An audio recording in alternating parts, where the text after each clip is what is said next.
घृणा जादुई जलपरी की कहानी। घृणा यानी नफरत एक ऐसा जहर है जो किसी भी रिश्ते में अलगाव ला सकता है। घृणा का असर द्विपक्षीय होता है, जिसे समझाने हेतु यह कहानी है। उमेश और विष्णु कई वर्षों से दोस्त थे। दोनों के पिता रेलवे में नौकरी करते थे।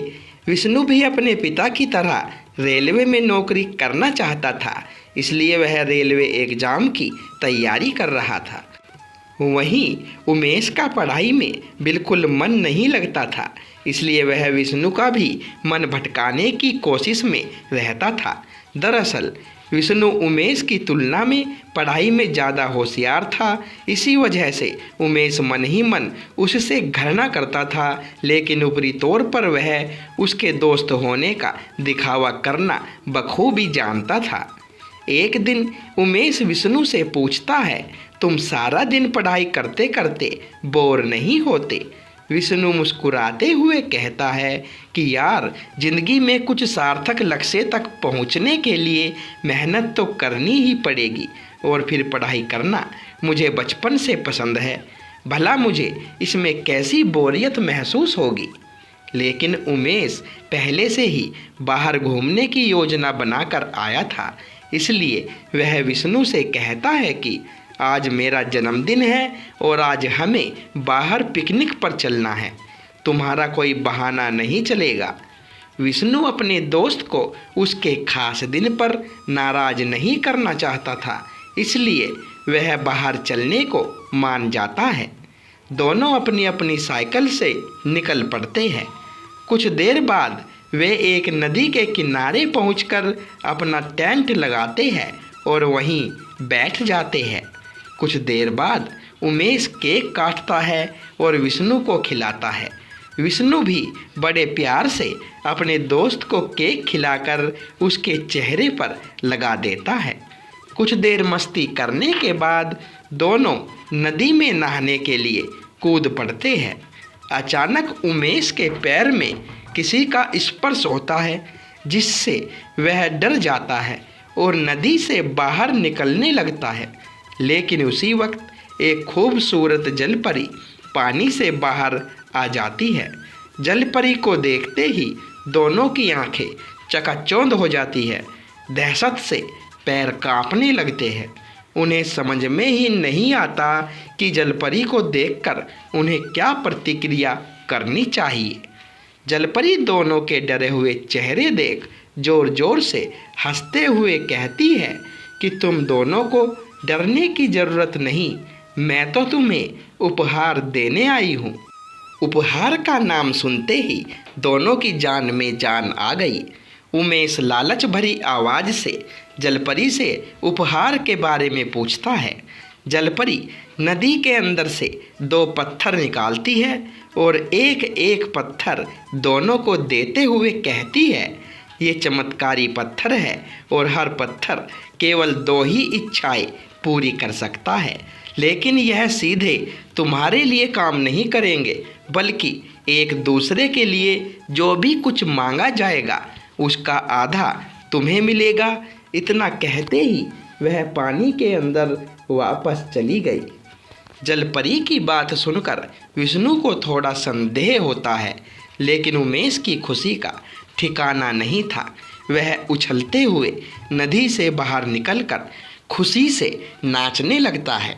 कुछ देर बाद दोनों वापस अपने घर पहुंचते हैं।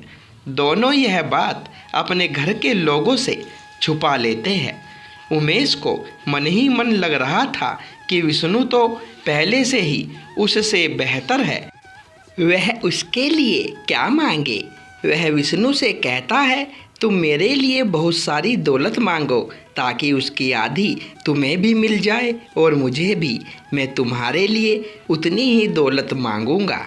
विष्णु अपने दोस्त को समझाता है, धन दौलत तो हम बाद में भी कमा सकते हैं, हमें कुछ और चीज़ मांगना चाहिए। लेकिन उमेश उसकी बात नहीं सुनता। मजबूरी में विष्णु को उमेश की बात माननी पड़ती है और विष्णु के कहते ही उमेश के पास दौलत का खजाना आ जाता है और शर्त के मुताबिक उसका आधा विष्णु को भी मिल जाता है। इतनी दौलत देखते ही उमेश का दिमाग चकरा जाता है। वह लालच में आकर सोचता है कि मैं तो अब धनवान बन गया, क्यों ना विष्णु से उसका सब कुछ छीन लिया जाए ताकि वह मुझसे आगे न निकल सके। और वह जलपरी के दिए हुए पत्थर से विष्णु को पूरी तरह से अपाहिज करने की कामना करता है और अगले ही पल विष्णु पूरी तरह अपाहिज हो जाता है। लेकिन शर्त के अनुसार उमेश के शरीर का आधा हिस्सा भी अपाहिज हो चुका था। विष्णु अपने दोस्त का छल देखकर दुखी हो जाता है। उसे यकीन ही नहीं होता कि उसका दोस्त उससे कितनी घृणा करता था जो उसने पत्थर से यह मांगा। उमेश को सबक सिखाने के लिए विष्णु अपनी दूसरी इच्छा में उमेश की सारी दौलत छीन लेता है। दौलत जाते ही उमेश विष्णु के सामने गिड़गिड़ाते हुए कहता है कि मुझसे गलती हो गई, मुझे मेरी दौलत लौटा दो। लेकिन तीर कमान से निकल चुका था। फिर भी उसे रोते हुए देख विष्णु उससे कहता है कि मैं तुम्हें अपनी सारी दौलत दे दूंगा, लेकिन पहले तुम मुझे पूरी तरह ठीक करो। दौलत मिलने की लालच में उमेश पत्थर से अपनी दूसरी इच्छा में विष्णु को पूरी तरह से ठीक करने को कहता है और अगले ही पल विष्णु पूरी तरह स्वस्थ हो जाता है। लेकिन परिणाम स्वरूप उमेश अभी भी 1/3 शरीर से अपाहिज ही रहता है। दोनों इच्छा पूरी होते ही पत्थर अपने आप गायब हो जाते हैं। तभी विष्णु वहाँ से उठकर जाने लगता है। उसे जाते देख उमेश लड़खड़ाते हुए उसके पास पहुँचता है और उससे उसके वादे के अनुसार दौलत देने के लिए कहता है। लेकिन विष्णु उसे किनारे हटाकर उसकी ज़िंदगी से हमेशा हमेशा के लिए दूर हो जाता है। दरअसल उमेश के घृणा भाव ने विष्णु का दिल तोड़ दिया था। अपने दोस्त के जाते ही उमेश को अपनी गलती का बहुत पछतावा हुआ।